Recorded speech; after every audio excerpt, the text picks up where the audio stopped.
I saw my friend standing on the catwalk in the barracks, and I said, hey, did you guys want to go out tonight? And we all agreed. We made plans that we were going to go out. And what I wasn't aware was that they had been drinking since they had gotten off work at 10 a.m. They were gone, completely drunk. And I didn't grow up around that, so I wasn't really used to it.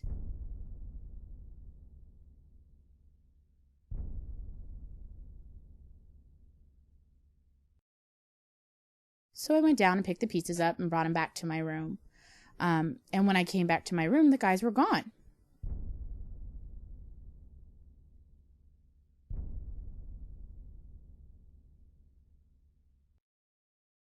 I opened the shower curtain and I was about to grab the door handle when the door swung open, and the guys that I was supposed to go out with that night were standing there.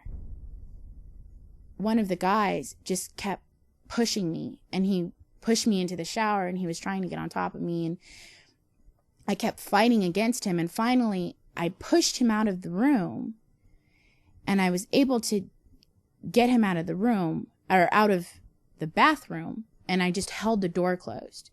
And he kept yanking on the door and trying to pull me out and saying things like, I know you want me in there with you, and why don't you just come out here and I'll take your towel off. And I didn't know what to say. I couldn't think of anything to say to get them to go away other than to just yell at them. And at the time, I didn't think that they were trying to be aggressive. I thought they were trying to be funny, but they wouldn't stop. And that's when I realized, okay, this isn't funny anymore. I had nothing in there to defend myself with. All I could think was hold the door closed until they're gone. And even if that means you're sitting here all night awake, holding that door closed, that's what you're doing. Once I heard everything die down, kind of peeked my head out, and I thought, how did they get in my room? I know I locked the door because it has double bolts, and I locked both. And I looked around, and I realized what they had done. They had climbed in my window, moved the television and the dresser that were standing in front of the window, specifically so that nobody could come in. They had moved that to the side, and then reached around and unlocked the door. Somehow, during the time that the guys were in my room, while I was in the shower or, being attacked, somebody had managed to eat an entire box of pizza. It kind of hit me then, hey, these guys were in here and they had absolutely no concern for my feelings. They didn't care that this was not fun for me. They thought this was hilarious. For them, it was watching a movie. I found out later that one of them was just sitting there eating the pizza while the other one was trying to get into the bathroom with me. It's just like, you couldn't defend me. You couldn't protect me. You saw your friend attacking me. You couldn't do anything. And I argued with him over it, and he was like, well, I don't know what you like. I thought maybe you kind of dig that stuff. You're a Marine. You like rough stuff.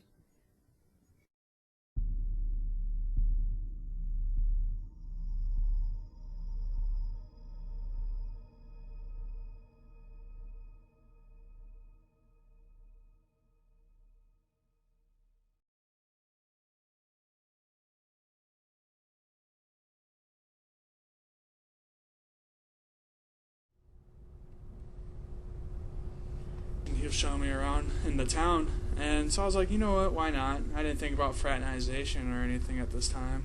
I trusted this guy. He was a mentor. He's becoming a solid mentor in my life, someone I'd look to for advice to become a Navy SEAL.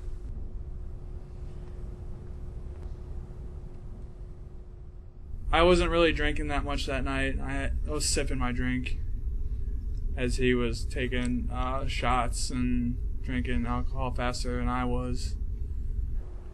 And he kept offering to buy me shots to get me really drunk to enjoy my time in Pacific Beach.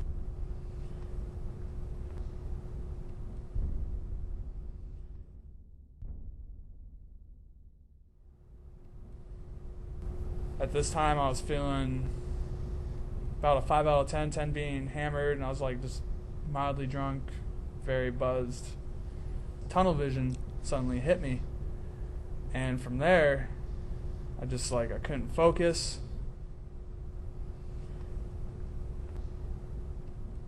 He comes in the room and he walks into the room and he's looking at me. He's like, "Hey, how are you doing?"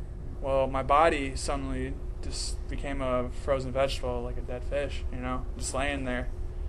I could still think what's going on. I see what's going on, but like my mind has diminished.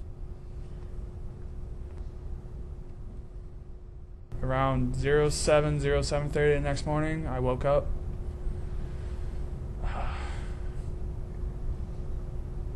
I started getting vivid memories of what happened that night, flashbacks. This guy sexually assaulted me, and I was trying to see if I could believe it or not. Like someone who I trust so much suddenly did this to me? No way. I walked into the living room. He was fully clothed, laying on his air mattress. He sat up and he was like, "Hey, how you doing?" All chippy, like, "Hey, man." He goes, "How you feeling this morning?" Like nothing ever happened. And like we were friends, I'm Mike and he's Brian. We're friends. Even though he's an E7 and I'm E4. It's not my fault this all happened. It's his fault. I'm like, how am I going to confront him? I got to do it now or never, Now's the time. And I was just like, "Hey, man, what you did to me, that's not going to fly." He's like, "What are you talking about?" I'm like, "You raped me." He's like, "What? Are you serious?" Totally acting surprised. And he thought about it. He's like, "Man, I'm so sorry."